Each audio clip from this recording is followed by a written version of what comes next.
It's time to choose.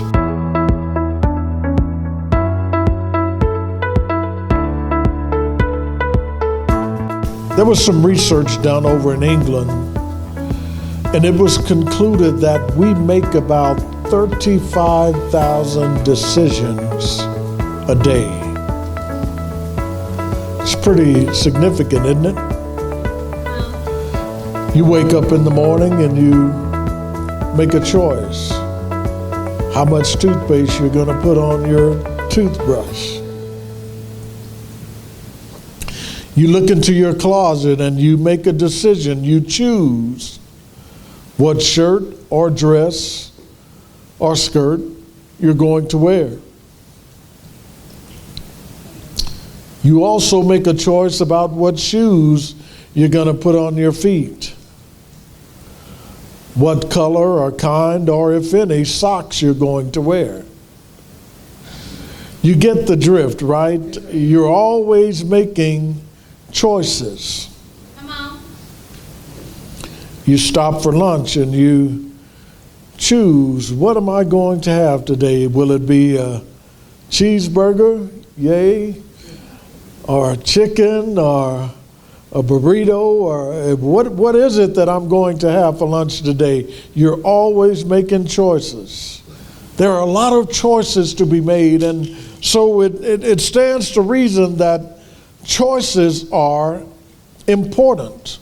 Come on. John C. Maxwell says that the choices you make you. Come on, brother. We have a safety meeting every morning at work, and one of the biggest things that we focus on is driver safety. It doesn't take a rocket scientist to figure out here in Midland, anytime you sit behind the wheel of a car, you are in jeopardy. And so I tell the guys, you have to make a choice as to whether or not you're going to get up and assume a defensive driving posture. Because choices have consequences. Come on, brother. And so we have to choose. I let them know it's up to me. I can make the choice to hop in my vehicle at work and take off and take a left down Highway 158 and drive 130 miles an hour. That's my choice. I can do that. But what I don't get to choose is whether or not somebody doesn't see me driving like a madman, pull out in front of me, and I hit them and injure or kill them. I don't get to choose whether or not DPS is sitting on the side or Midland County Sheriff and catches me on radar and gets behind me and pulls me over and goes Rodney King on me. I don't get to choose that. Come on. But we do have choices every day, and those choices have consequences. Come on. Our text today is tailored to teach us that there's one important choice, and men, you need to understand today that for you, this choice is very significant, and right now, today, it's time to choose. Come on, brother. We live in a society today where men are being more and more devalued.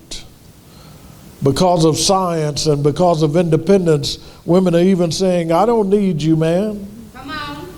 I can take and make and raise a family all on my own. And to a certain extent, that may ring true. But God has a design for the family. Come on, brother. Come on. And men are at the center of that design. Amen. And so you can artificially do whatever you want to do, but men, you are still valued. Come on. And our society more and more is devaluing men. Let me share with you something interesting. The most money spent on holidays, the first one is Christmas. You know what comes in second? You guys been reading my notes. I knew I shouldn't have been back there and left them open. Mother's Day is correct. The most money is spent on Christmas, and then secondly, it's Mother's Day. What happened to Valentine's? It's in there. I believe it was around 5.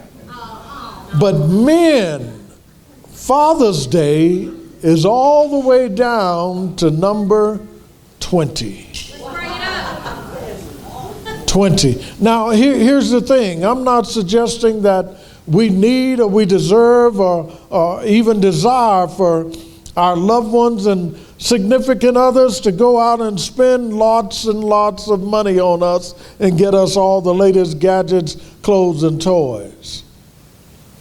Because whether you're at number 1, 2, 3, or number 20, God says you're important. Your value shouldn't be relegated to some statistical information.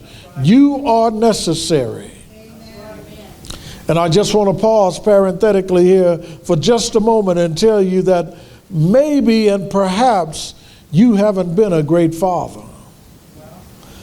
Here's the deal. You can't undo anything that's been done. There was a songwriter that sang, and he was talking about a love he had lost, and the title of that song and the bridge was, "If I Could Turn Back the Hands of Time." He said if he turned back the hands of time, he'd love her the way she should be loved.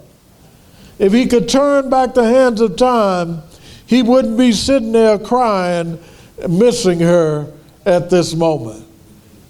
But the reality is you can't undo anything that's already been done. Come on. But here's what's important and what you need to get this morning. As of today, 11/15, June 18, 2023, you can make a choice to do better. Come on. We find here in our passage where the children of Israel have been led out of bondage. They've become God's people, His chosen. See, even God chooses, and He chose you. It says, for God so loved the world that He gave His only begotten Son, that whosoever, and I'm glad I'm part of the whosoever this morning, whosoever believeth in Him should not perish but have what?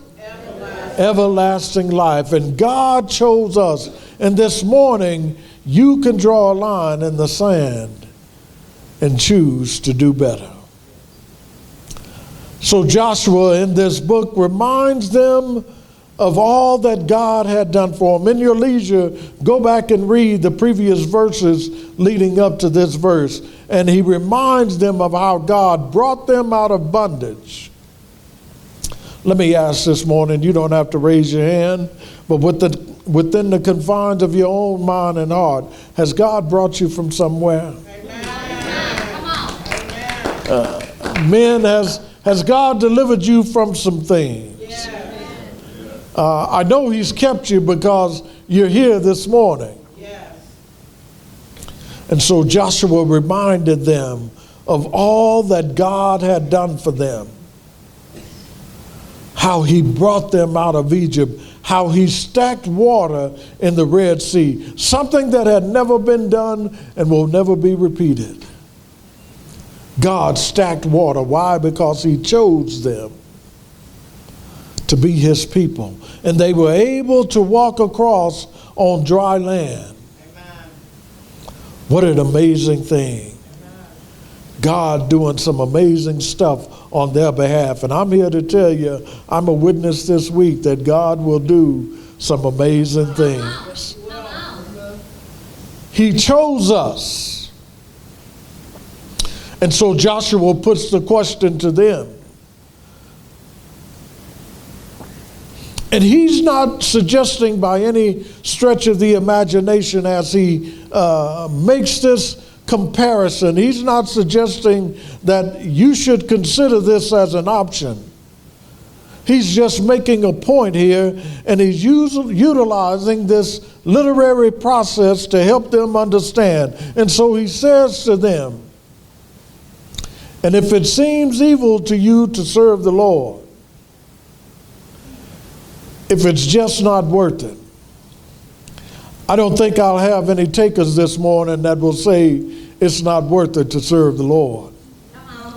I think everybody here this morning would agree that it's worth serving God. And so Joshua asked them unequivocally, if it seems evil to you, then stop. I told you my beloved pastor, Dr. Robert Wilson, used to tell us all the time. He used to say, you know what? I'm not coming here to play church. I just don't have the time to do that, T. Playing church to me is like going to hell the hard way. That's right. I refuse to come in here Sunday in, Sunday out and fake it. No, if I'm not going to trust God, I'm going to be out there Saturday night, and when the music starts, I'm going to shake it like it's hot. And I'm going to be there until they close the doors. But I'm not going to hell the hard way. I'm going to serve God. Why? Because he's been good to me. As the old folk put it, he's been better to me than I can be to myself. And so Joshua puts it before them. If it seems evil to you to serve the Lord, it just don't even sound right to me. But he lets them know if this isn't what you want, if it seems evil to you, then choose for yourselves this day whom you will serve. Men, I'm here to impress upon you this morning that it's time to choose. There are enough distractions out there that can take you off track. But you've got to make a choice. You know, one of my favorite track stars was Carl Lewis. Used to hold the world record. Went to University of Houston. Held the world record. A decorated Olympian. At one point was the fastest man in the world in the 100 and 200 meters. I took something from Carl. I'm not the fastest guy in the world. I can't get this 270 to move that quick. But I've made a decision in my life when there's trouble imminent, and if God gives me the spirit to discern it, I'm going to be like Carl Lewis. I choose to run away from trouble. And so Joshua is saying to them, you've got to make a choice. And I'm saying to you this morning, men, you've got to make a choice. This world has gone crazy. All you need to do is turn your television on or watch the latest news feed on your phone.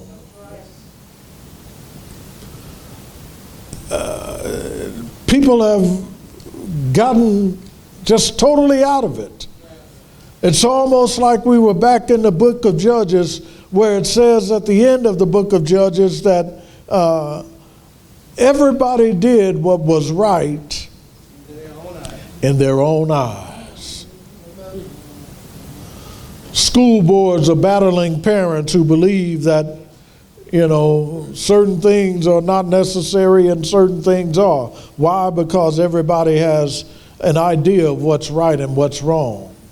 We live in an age of spiritual relativism. What that essentially means is you are the only thing that matters, and if it feels good, do it. But that's not the way life works.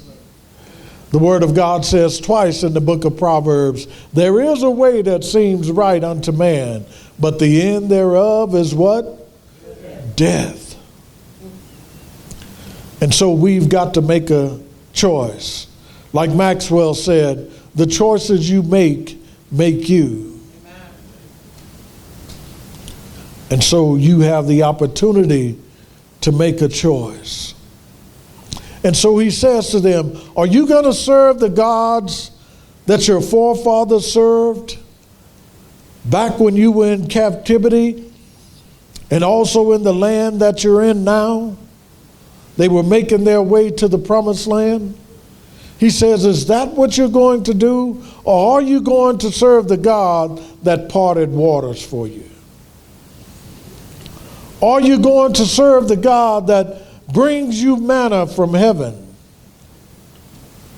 Are you going to serve the God that helped you to walk out of Egypt with gold and silver and things you didn't even own? See, that's one of the things I like about God. He'll turn your enemies into your footstool. Amen. The gospel songwriter and singer Yolanda Adams has this song, and can't nobody sing it like Yolanda. And the title of the song is, "The Battle Is Not Yours, It's the Lord's." And so when I choose to have Christ as the head of my life, I don't have to worry about the battles. Because the battle is not mine, it's the Lord's. And the Lord is on my side. And I'll tell you right now, I'm a spoiled child of the King. Yes, I am. Oh, don't be delusional. Things aren't just perfect for me. There's no commas and zeros in my bank account. There's some zeros in there, but not a whole lot of commas. But I'm in the hands of the King. My Father owns it all. The Word of God says the earth is the Lord's and the fullness thereof, the world and they that dwell therein. And so, men, today you need to make a choice. It's time when men assume their rightful role. Everything falls into place.